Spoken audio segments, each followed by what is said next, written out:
Sveiki gyvi, biški buvo pauzė nuo video ir iš tikrųjų daug labai dalykų darau, papildomų projektėlių, tiesiog bildinu, tai yra šiek tiek mažiau laiko, realiai, kol užkuriu visą backendą, viską, tai visą dieną ir praeina, tai nelabai ką filmavau, bet noriu parodyti vieną naują dalyką ir prie to pačio dar padaryti video įdėsiu apie vieną metodą, kuris šiek tiek labiau automatizuoja pozicijų valdymą, apie kurį gal nepagalvojot ir iš tikrųjų aną kartą, kai pasakojau apie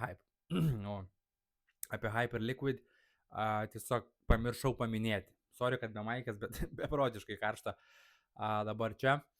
Tai Orca pristatė naujovę, tai yra Adaptive Fees ant kai kurių poolų ir tai sukuria galimybę tiek liquidity provideriams, tiek patiem traderiam, gal patiem traderiam nėra labai pozityvus dalykas, bet mums liquidity provideriams tai yra labai geras dalykas, nes atsirado naujos kartos poolai, tai iš tikrųjų DeFi'us labai smagiai tobulėja ir man patinka, nes iš pradžių DeFi'us buvo tiesiog liquidity poolas. Įdėjai pinigus į full range ir tau kapsi palūkanos, nesvarbu, kur yra kaina. Tada visi pamatė, kad toks kapitalo valdymas yra neefektyvus ir didžioji dalis pinigų yra nepanaudojami ir tiesiog stovi niekur, jeigu kaina visada prekiaujasi vienam range, o poolas yra pilno range, tai yra bėda, kur tiesiog visi pinigai yra nepanaudoti, didžioji dalis pinigų tiesiog stovi neefektyvus ir jie nedirba, pavadinkim taip. Tada atsirado antros kartos poolai, tai yra koncentruoto likvidumo baseinai, kur tu gali nusistatyti savo range ir tavo pinigai dirba tik tam range. Ir tai yra, ką mes dabar naudojam ir kas daugiausiai pajamų generuoja. Ir dabar Orca paleido plus minus trečios kartos poolus, tai yra tie patys koncentruoto likvidumo baseinai su adaptyviniais fees.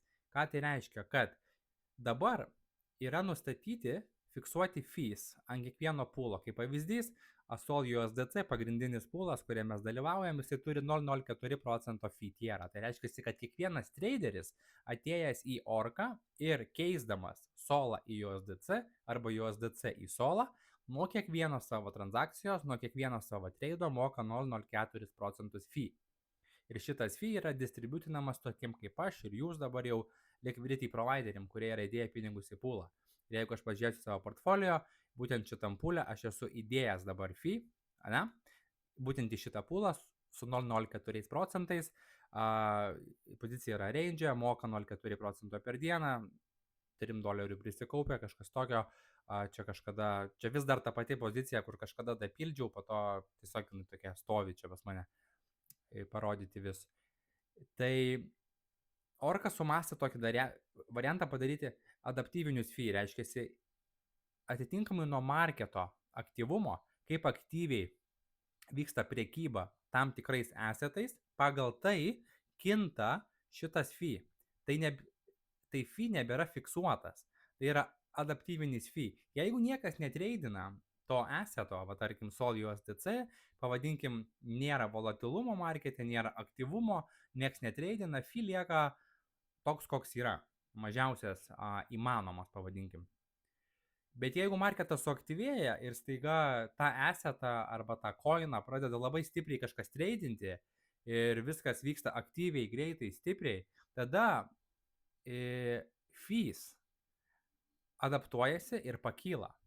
Ir jeigu tu moki daugiau fee į poolą, mes kaip liquidity provideriai gaunam didesnį yieldą. Tai yra win-win, nes dėl ko fees turėtų būti statiniai, jeigu marketo sąlygos nėra statinės. Teisingai? Viskas labai paprasta. Jeigu marketas nejuda, nėra ir fees gerų, didelių. Jeigu marketas juda, fees didesni, nes yra karšta. Visi treidina, visi perka, nieks nežiūri į fees, visi tiesiog treidina. Tai dabar Orcui atsirado šitas dalykas ir atėjus į pools, kur yra filtras, galima atsifiltruoti pagal adaptive fees. Ir pasispaudus jums duos poolus tuos, kurie turi adaptyvinius fees. Ir tarp jų galima tiesiog susirasti poolus, kurie yra įdomesni ir į kuriuos galima dėti ir ką tai reiškia. Tai kaip pavyzdys, Sol USDC šiai dienai nelabai turi kažkokį tai skirtumą, būtent šitas pūlas, ir nepamirškit, kad tai yra kitas pūlas, ne tas pats. SolUSDC šitas pūlas yra adaptyvinis, būtent va šitas toksai kitoks, pavadinkim, ženkliukas nuo standartinio ir įrodo, kad tai yra adaptyvinis pūlas. Ir jame TVL yra kol kas beveik 1 milijonas, 10 milų volumo, tiek sugeneruota fees, bet fees yra praktiškai tokie patys. 0,043, tai 0,04, kaip ir standartiniam pūlė, nes paprasčiausiai nėra tam tikro aktyvumo. Bet jeigu mes dabar nueisim į Verse USDC ir jeigu mes išimsim adaptyvinius pūlus ir atsidarysim tiesiog Verse,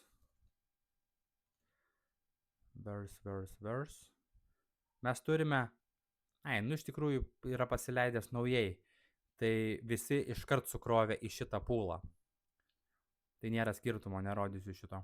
Bet jungus adaptyvinius fees, turim Verse USDC ir tai yra naujai paleistas projektas, dėl to šiaip galvojau parodysiu, kad vienam pūlė yra mažiau ir visi peršoka į šitą, nes jisai moka didesnį fee kažkokį tai.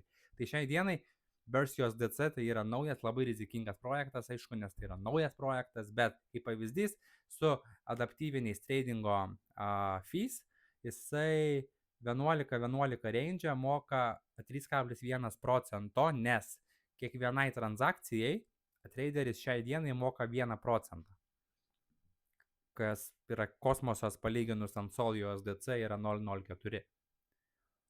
Ir tokių pūlų būtent su adaptyviniais fees jau galima rasti tikrai nemažai, kurie kažką tais generuoja. Čia vėlgi DTR'as kažkoksai tai bus irgi naujas projektas, apynaujas, mažam range labai, plus minus 10%, 24%.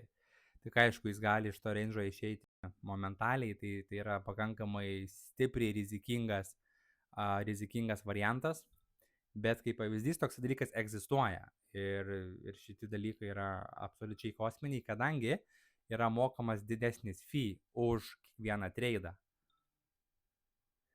Kas čia taip spamina? Gerai. Toliau. Tai va tiesiog naujiena Orkoj, adaptyviniai fees ir prasidėjo labai daug naujų mažų projektų išleidimas ant Orkos, būtent dėl šito dalyko, nes traderiai eina šoka, ne kiek traderiai, kiek liquidity provideriai meta šaibas tam, kad paprasčiausiai prasidėtų įkopimas, prasidėtų greičiau prisitraukti likvidumą į savo poolus, kai turi adaptyvinius fees. Mevas 0,65 dabar irgi yra fees, kurio projektas, kuris visada juda šonu, aišku, nors 0,02 tik tais ir moka. Dabar šiai dienai daugiau gali gauti už SolUSDC tiesiog, jei neklystu, 0,411. Jo. Tai va. Tai adaptyviniai fees yra naujovė ir po truputį jie tikrai populiarės, nes TVL'as po biškį auga ir tai buvo paleista nesenai. Tai stebėkit, žiūrėkit ir jeigu turite kažkokį atskirą kapitalą, kuris biškį rizikingesnis, galite drąsiai pabandyti padėlioti į rizikingesnius pūlus, į tokius mažų projektų pūlus su mažu market cap'u, bet galima prisigeneruoti greito fee, greitai, tiesiog taip, bim, prisuko fee, užsidarė, išėjai, pamiršai. Svarbiausia, kad neišeitų iš range'o per greitai, nes jeigu išeisi iš range'o mažų tokenų kaip DTR'as arba tie visi Verse, nėra galimybės hedgintis, nes tu neturi jų future'ų. Tai geriau neprisižaist. Bet tiesiog naujovė išėjo, pasakojau, kaip veikia. Jeigu norit pasiskaityti daug detaliau, kas kur apie ką, atsidarot Orką, read the announcement, jūs numes į šitą postą arba pasispaudžiat ant pūlo ir learn more ir jūs numesit dokumentaciją. Čia galit skaityti viską, ką tik tais norit. Toliau, dabar automatizuoti pozicijos managementą galima šiek tiek paprasčiau. Tai yra su Hyperliquid, kaip ir minėjau, vienoje iš pamokų, neatsimenu dabar kurioj, bet tiesiog apie pozicijų valdymą, jeigu kaina išeina iš tavo range'o, tai tu gali hedžintis per shortą ant Hyperliquido. Tai tu gali tą automatizuoti dalinai, atėjęs į Hyperliquidą, tarkim pasiėmęs Solaną, visų pirma tai nuimi pilnai leverage'ą, nes jeigu tu,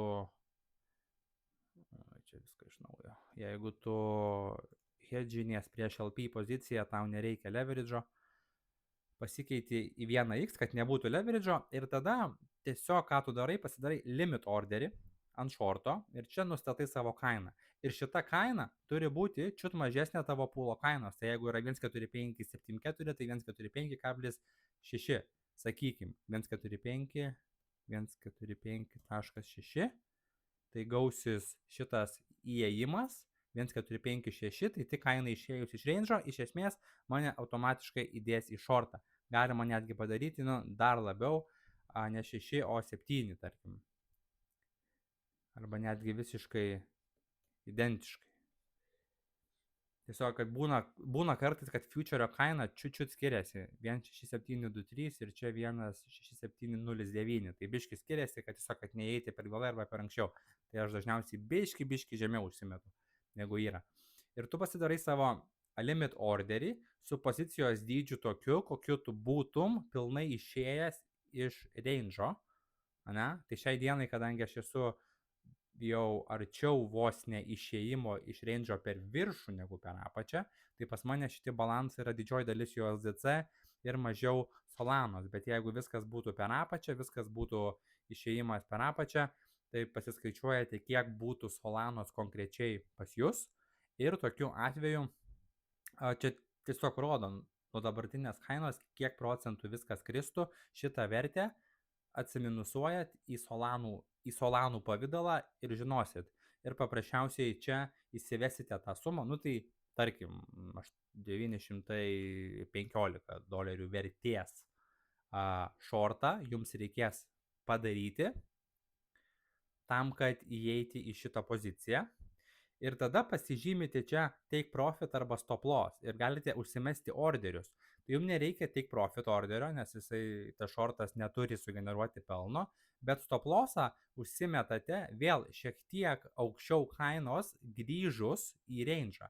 Tai jeigu jūsų įėjimas yra 1,4574, užsimetate limitinį shorto orderį, jisai tarkim išsimuša į apačią Solaną, išvažiuoja žemiau šitos kainos ir jūs turite savo shortą, į kurį jums įeis automatiškai į Hyperliquid, tai jums nereikia prie kompo sėdėti ir užsimetat stop lossą šiek tiek aukščiau, vėlgi, jeigu kaina grįžtų į range'ą.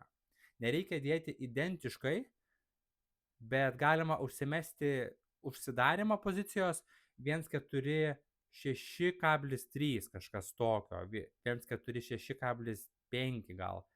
Kažkas tokio, šiek tiek aukščiau, tai tiesiog, tai jūsų ta shortas jums sugeneruos labai minimalų nuostolį, bet bus, kaip pasakyti, užtikrinta, kad kaina grįžo į range'ą vėl ir tas nuostolis pasikaverins iš to, kad paprasčiausiai čia viskas pasikeis ir šiek tiek padidės ta vertė.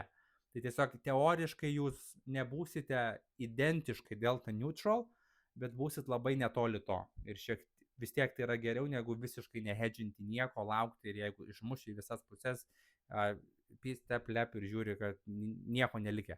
Tai daug paprasčiau yra užsihedžinti, bet tiesiog nieko tokio, tas $2-3 losas, jeigu ir bus finale, nes būna, išsimušė, jums aktyvavo shortą, marketas kažką biškį pakrito, grįžo atgal, jums shortą uždarė, nes turėjote stop loss orderį, pozicija vėl range'e, dar 20 minučių pabuvo ir vėl išėjo.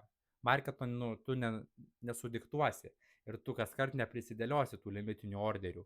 Tai jeigu vieną kartą paėmė, išėjo, uždarė, tai jo, jeigu vėl marketas išėjo, tai jau tiesiog arba tu prie kompo tą matai, arba tiesiog dalyvauji taip kaip yra. Nėra marketas tobulas ir nėra tobulos DeFi strategijos viską sumenedžinti. Jeigu buvai prie kompo išėjimo metu, pamatei, spėjai nuhedžinti, super, nebuvai, tai nebuvai. Vartaisi kitais metodais. Tai tokių variantų irgi būna, bet paprasčiausiai, tam, kad nereikėtų netyčia, oi nemačiau, arba buvo savaitgalis, buvau išliekęs ir nežiūrėjau prie kompo.